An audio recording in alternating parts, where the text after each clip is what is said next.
Hi everyone, this is Marianne and welcome to my channel. I just wanted to quickly come on here to share with you two new things that I got recently.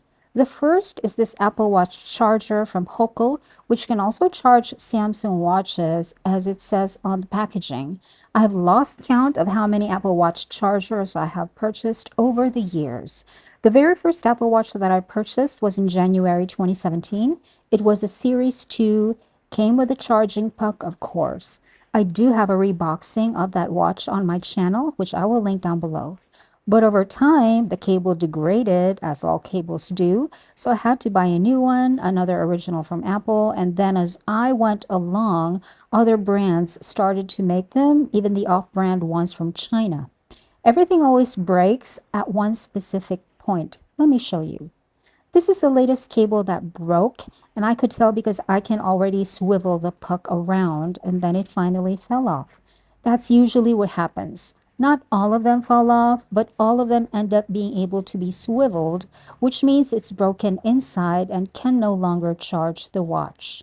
My original charger from my current Apple Watch, my Series 9, is on its own stand, which I showed in this video, and I chose this stand, that silver one that you can see, because it is made of metal, so it's very, very heavy, and it holds that weak point of the cable rigid and unbent and therefore protected. Now I don't even dare take that out of the house. But I always need a separate charger for traveling, so this is my latest one. Hoco is a reliable brand based on my experience and lasts much longer than most other cables. But if this will be my travel charger, all the more that I need to protect it. So I also got this flat dock from Pezos. I will link both the cable and the dock down below.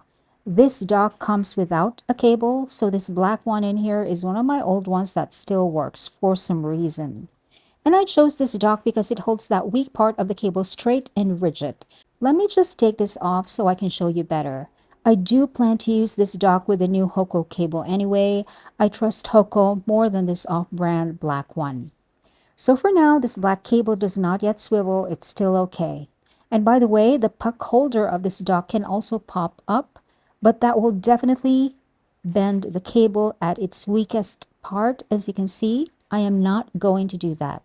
I will use the dock with the holder lying flat. Now, after placing the puck in, you can see that the bottom part of the dock really holds that part of the cable straight. But at some point, you can bend the cable and then you can start rolling in or coiling in the rest of the cable. The point of this dock is to regulate the length of the cable and also to hold the cable entirely when you're not using it, like when it's inside a bag or a pouch.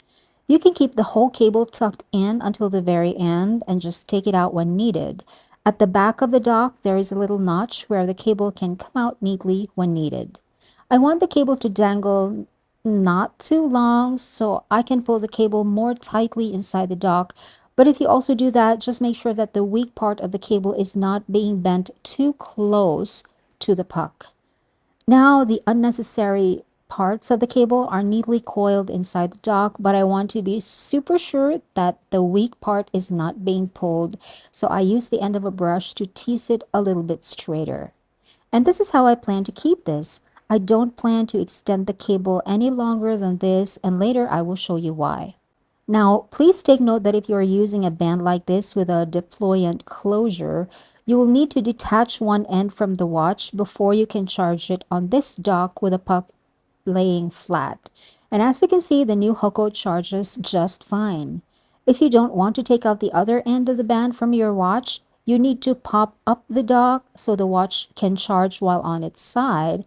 But like I said, I do not want to pop up the dock. That will cause stress on the weakest point of the charger. But I have a good feeling that this will help in making my Apple Watch chargers for travel last longer. Here I am in travel mode, and the reason why I don't need a super long cable is because I always have this mini power strip that I always keep close to me when I'm working or in bed. And I really like this one too. It has all of the sockets and ports that I need. The Hoco charger is USB-C, which this power strip has, and it also has two USB-As. So I highly recommend this charging dock. I will link this below. Thanks for watching. Bye.